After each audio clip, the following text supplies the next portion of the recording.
Une vidéo très courte pour un peu montrer ce qu'il y a de nouveau sur la plateforme. Alors je rappelle ce qu'il y a de nouveau pour moi, puisque mon installation n'est pas l'installation de tout un chacun, et je tourne avec du matériel assez ancien. Mais malgré tout, l'intérêt de vous le montrer, c'est que aujourd'hui, je suis dans la même présentation et dans la même config que beaucoup étaient déjà par le passé, c'est-à-dire les utilisations de la nouvelle version de la plateforme. J'expliquerai juste en détail.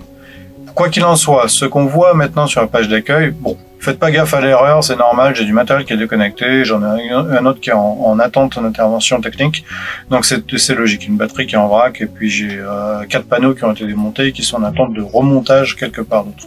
Quoi qu'il en soit, cette erreur-là, c'est tout à fait normal. En revanche, ce que je vois apparaître depuis la mise à jour, donc depuis que je suis passé sur du matériel, alors je crois que c'est ici, System Device, ok.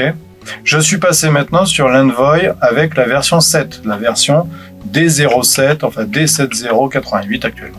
Donc cette mise à jour a été appliquée sur mon installation il y a quelques semaines, alors j'en ai pas parlé parce que j'étais en train de faire autre chose à ce moment-là. Mais effectivement, pour ma part, après quelques jours, je dis pas que ça a été actif tout de suite, parce que j'ai eu des erreurs, j'ai testé, ça marchait pas, mais désormais ça fonctionne. C'est-à-dire que j'ai ce petit bouton qui est apparu, donc qui est Live Status. Alors, je vous le partage à travers la plateforme web. Sur le téléphone, c'est la même chose. Hein. Donc, j'ai la même version sur mon iPhone, et donc du coup, je vois le même bouton.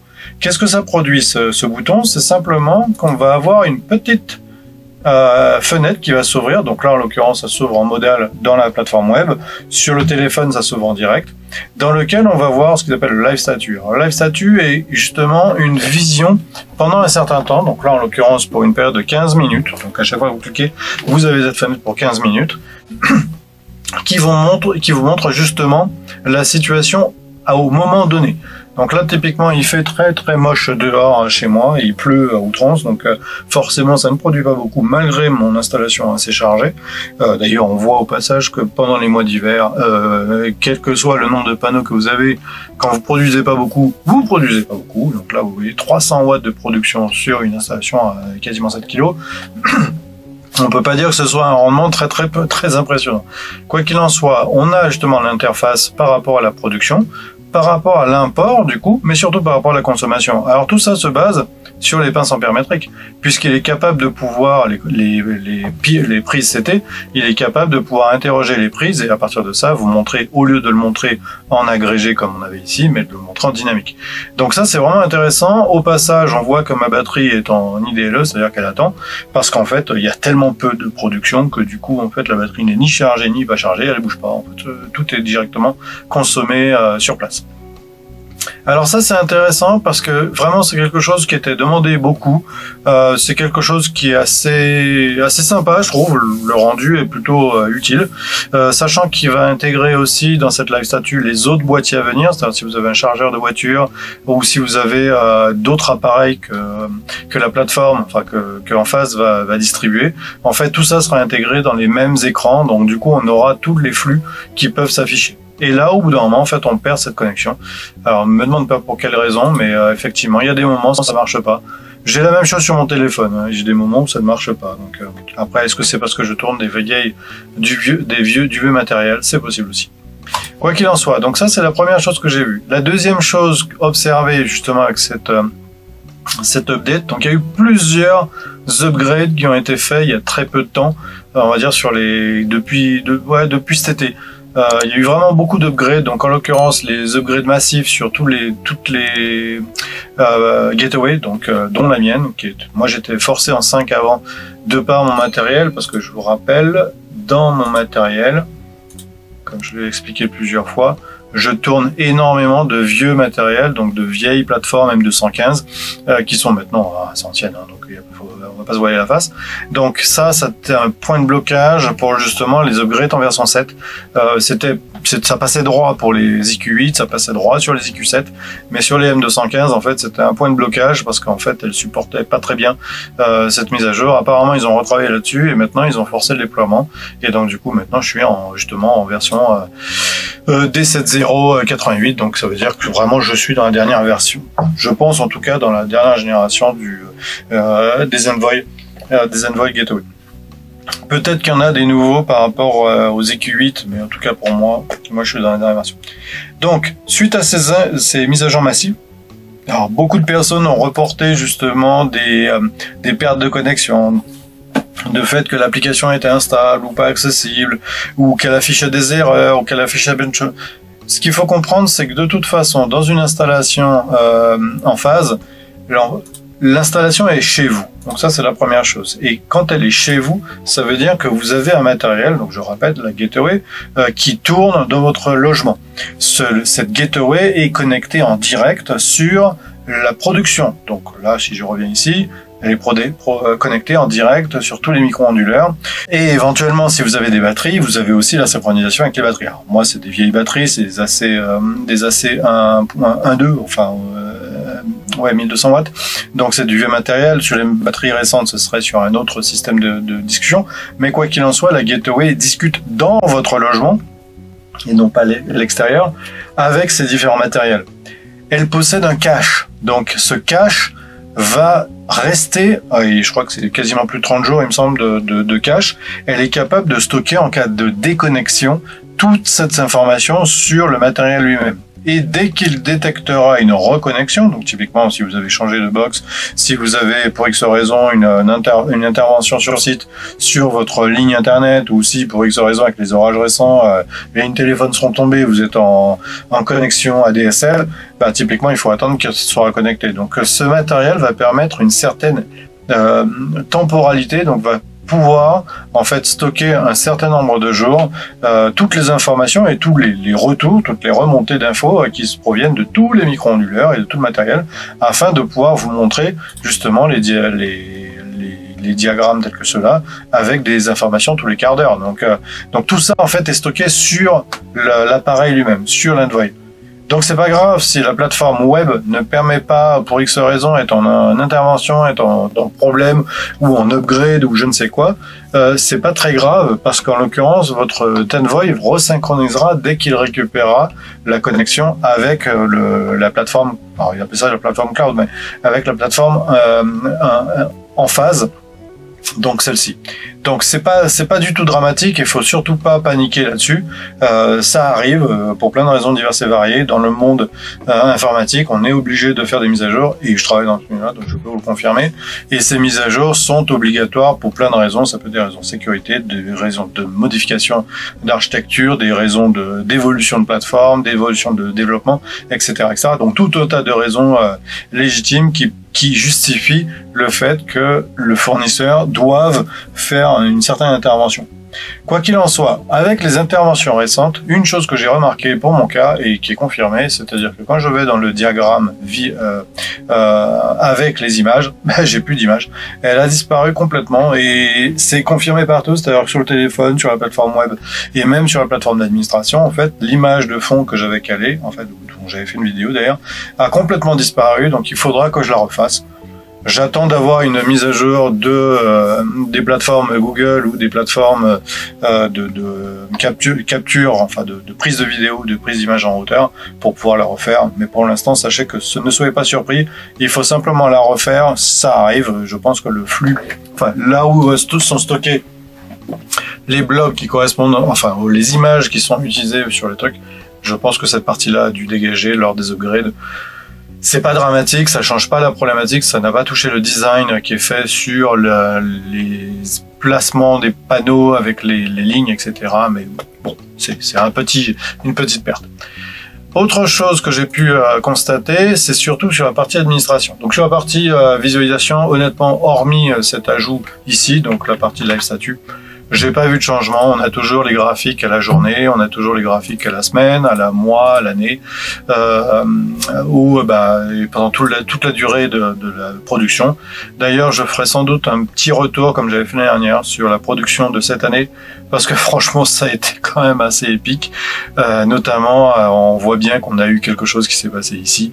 La saison a été particulièrement bizarre, donc du coup, en fait, ça se ressent au niveau de la production solaire. Aussi que cette époque, on va dire cet été a été quelque peu compliqué. Donc, en tout cas, on voit bien que malgré tout, j'ai quand même produit pas mal et j'en exporte toujours beaucoup. Donc, j'ai plus de la moitié enfin, quasiment la moitié de ma production, ce qui me fait vraiment, ce qui n'est pas, c'est généreux, tant mieux pour mes voisins ou mon fournisseur d'énergie qui récupère ça gratuitement.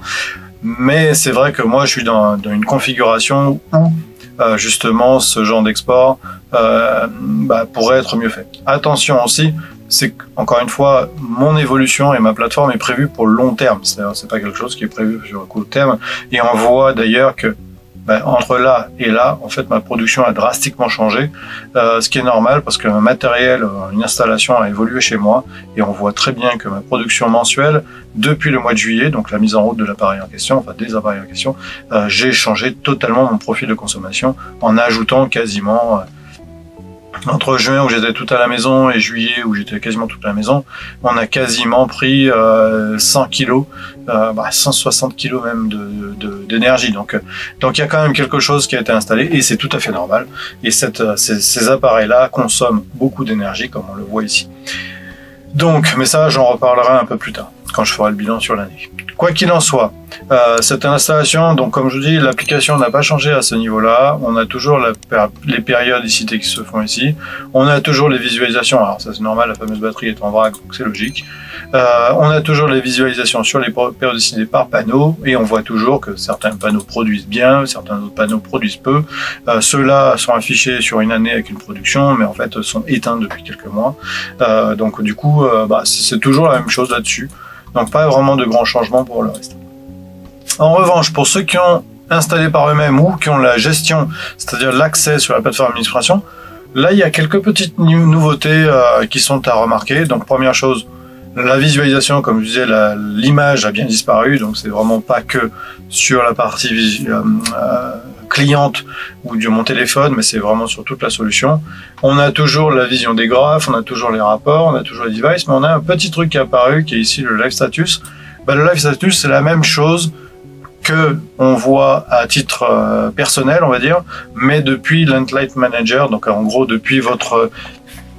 Si vous avez une délégation de service avec votre installateur, en fait, votre installateur pourra, en cas de questions que vous lui adressez ou en cas de problèmes potentiels ou essayer de comprendre ce qui se passe, il a accès aussi à ce live status depuis la plateforme de management.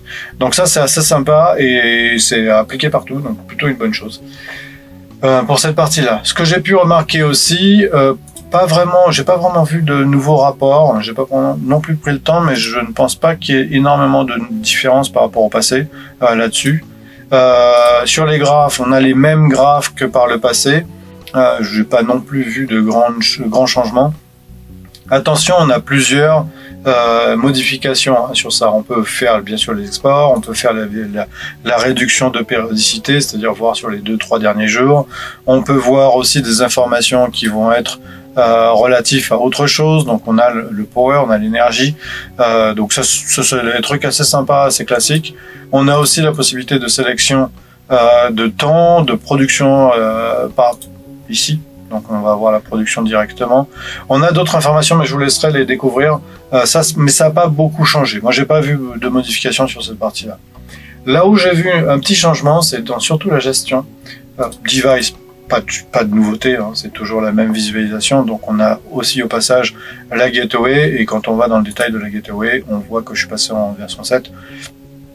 Mais ça, on le voit aussi du point de vue utilisateur. Donc il n'y a pas vraiment de choses différentes. On a l'information ici. En fait, la version qui tourne. Donc, pas de modification sur cette partie-là. En tout cas, moi, j'en ai pas vu. Si je reviens justement.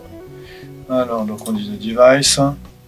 Là, on retrouve toujours tous les appareils qui sont connectés. Donc, les deux instruments de mesure, donc les deux CT, les 4 EQ relais qui sont chez moi. Donc, il y en a un pour la batterie et 3 pour les 3 lignes, trois lignes que j'ai regroupées, donc les EQ relais. Et puis après, tous les micro-onduleurs, alors certains sont actifs, certains sont désactivés, c'est normal. Les 4 là sont en cours ils sont démontés avant l'été. Et pour l'instant, on attend de savoir comment on les remonte, enfin où est-ce qu'on les remonte, parce que là où ils étaient avant, on ne pourra plus les remettre. Donc ça, c'est quelque chose qui arrive. Et pareil pour la batterie, donc j'ai celle-là qui est en vrac depuis le mois de juillet. Donc je suis en attente d'intervention du support, les techniciens devraient venir. C'est pas la chose la plus sympathique de la Terre, mais bon, ça arrive, ça fait partie des pannes potentielles, donc on verra combien de temps et comment ça se passera. Donc sur cette partie device, rien de bien nouveau, et par contre, moi ce que j'ai pu observer, c'est deux choses qui sont plutôt sur la partie gestion, ici. Donc on a retrouvé, alors attention, je vais y retourner, voilà. On a retrouvé la capacité de pouvoir changer les informations sur les batteries. Pendant un moment, c'était bloqué, en fait. Justement, avec la version 5, je pouvais plus du tout changer cette partie-là, c'est-à-dire que j'étais verrouillé et la batterie s'arrêtait de fournir de l'énergie durant la nuit, entre 2 heures, etc., parce que c'était les heures creuses. Depuis, j'ai pu justement rééditer ça et la changer. Donc, c'est justement la notion de single ray, de tired, etc., de time to use. Donc, il vous permet de pouvoir donner des périodicités suivant des heures d'usage ou des périodes d'usage. Donc c'est en gros pour avoir des tarifs différenciés. Moi, franchement, je l'ai retiré parce qu'en fait, ça me posait plus de problèmes qu'autre chose. Donc du coup, j'ai mis simplement un tarif qui n'a pas vraiment de sens, mais au moins ça mettait une valeur là-dessus. C'est celle qui sera ensuite réutilisée sur la partie consommation. Moi, je m'en moque un peu en fait. C'est le kilo d'énergie, c'est pas l'euro auquel ça répond, parce que en fait cette valeur-là est vraiment totalement hypothétique. Quoi qu'il en soit, ça, la possibilité de pouvoir le changer, ça veut dire qu'on va pouvoir modifier justement le comportement des batteries, et c'est autant avec mes deux batteries qui sont les anciennes générations, c'est pas quelque chose vraiment d'utile. Autant sur les nouvelles batteries avec des gros stockages, etc. Ça peut être beaucoup plus utile pour vous, notamment pour faire de potentiels chargements durant les heures creuses. C'est quelque chose qui est autorisé, enfin ou du moins toléré par les producteurs d'énergie. Attention, c'est pas quelque chose vraiment pour lequel c'est idéal, mais ça peut répondre à des besoins, notamment pour l'hiver. J'ai pu observer aussi, quoi d'autre, ça n'a pas changé, j'ai observé aussi ça, la production light limiting by gateway. En gros, par le passé, pour la production, en fait, pour la capacité d'export, c'est-à-dire passer en no export, en export bridé à 6 kg, etc., on pouvait le faire uniquement par les profiles. Donc ça, j'avais fait une vidéo là-dessus. Les profils existent toujours. D'ailleurs, vous voyez que moi, je suis sur un très vieux profil, le 6 kg version étendue. Aujourd'hui, il faudrait que je le change. Je n'ai pas spécialement envie de toucher à ça, donc je le laisse comme il est. Mais effectivement, ça existe toujours, cette capacité de pouvoir changer le profil depuis le téléphone, depuis l'application de gestion du téléphone. Mais aussi, on peut le faire depuis cette version-là, en faisant simplement change. Moi, j'ai pas de velléité de le faire, donc du coup, je le laisse comme ça. Mais en revanche, une nouvelle capacité est apparue ici. Donc, limiter la production d'énergie depuis la gateway, où là, on tombe sur quelque chose de beaucoup plus dynamique qui est proposé ici, dans lequel on va pouvoir limiter la production, désactiver tous les settings, limiter la production d'export via reading blablabla. Donc en gros, via la lecture des informations, on va pouvoir brider en fait le maximum, et ensuite on va pouvoir brider la production ou l'export. Alors moi, dans mon cas précis, c'est justement l'export. Moi, je veux brider à 6 kg. Je veux pas pouvoir envoyer plus sur le réseau que les 6 kg qui sont autorisés dans le cadre des installations monophasées. Donc c'est simplement ça que j'ai mis en installation. On pourrait changer les paramètres et dire je veux brider une production. C'est aussi une autre option. Je vois pas trop l'intérêt, mais pourquoi pas, ça peut protéger un peu le matériel dans certains cas. Donc il y a plein d'options potentielles là-dessus, je vous laisserai les regarder. Je vous encourage vraiment à au moins définir l'export pour ne pas avoir soit la problématique de contestation avec votre fournisseur, ou soit respecter un minimum de règles. Et en l'occurrence, le minimum de règles, c'est 6 kg en environnement monophasé d'export potentiel. Alors, dans plein de cas, vous n'aurez jamais ce problème. Moi, je commence à les atteindre, puisqu'avec l'installation actuelle, j'arrive justement avec des productions autour de 6-7 kilos, et des fois, ma maison, en fait, elle consomme très peu. Donc, j'ai préféré sécuriser ce truc-là en mettant les 6 kilos et en faisant sauvegarde. Comme ça, je l'ai dans les profils et je l'ai aussi là-dedans. Mais au moins, je suis paisible là-dessus. Pour le reste, encore une fois, je n'ai pas vu beaucoup de changements sur cette partie gestion. Donc ça me semble assez classique. Ah oui, j'ai désactivé ces parties-là, moi, les productions estimées ou les alertes, etc. Ça me mettait tout le temps en alerte, tout simplement. Donc mon installation n'est pas très classique, encore une fois, je le répète. Donc du coup, tous ces trucs par rapport aux valeurs prédéfinies, ça marche pas en fait chez moi. Donc du coup, autant le désactiver tout de suite, ça m'évite d'avoir des messages d'erreur en continu. Donc voilà. Ça me semblait assez intéressant de pouvoir vous remonter ça. J'espère que vous aurez la gestion et le plaisir de pouvoir continuer à utiliser ça. Ça, typiquement, je reviens là-dessus, ce live statut, pour moi, il a complètement remplacé mon Home Assistant qui me servait quasiment qu'à ça pendant un moment donné. J'ai désactivé le Home Assistant qui me sert plus. Et puis, j'utilise ça quand j'ai vraiment besoin de savoir un peu où ça en est. Par contre, j'utilise surtout l'EcoJoko, qui est vraiment celui qui est dans le salon où là, je moniteur en direct. Par exemple, grâce à l'EcoJoko, j'ai pu tomber sur une petite farce avec les nouveaux appareils que je vous appelle chez moi, pour lequel on est en train de se poser la question pourquoi on a ça tous les jours. Donc tous les jours, j'ai une consommation qui est ici, entre 6 heures et des brouettes, et puis quasiment 9 heures. Donc ça dure quand même 2 à 3 heures la blague, et suivant la différentielle température. Alors en fait, ça va être très simple, c'est un spa chaud qui doit monter et qui est maintenant avec un maintien en température, et le maintien en température est fait le matin. Donc de 6 heures à 6h30 je crois jusqu'à 7 heures, et suivant la température définie et la température extérieure, en fait il va être plus ou moins long pour refaire le niveau. Donc là on voit que typiquement ça va consommer pendant 2 heures, voire même un peu plus de 2 heures. Et c'est tous les jours comme ça en fait. Donc ça, c'est typiquement des solutions qu'on se rend compte après coup. En fait, je m'en étais déjà rendu compte avec l'EcoJoko, qui justement me remontait la consommation de 3000 watts à 6 heures du mat. C'était quand même assez surprenant. Donc du coup, en fait, ça, j'ai pu comprendre d'où ça venait.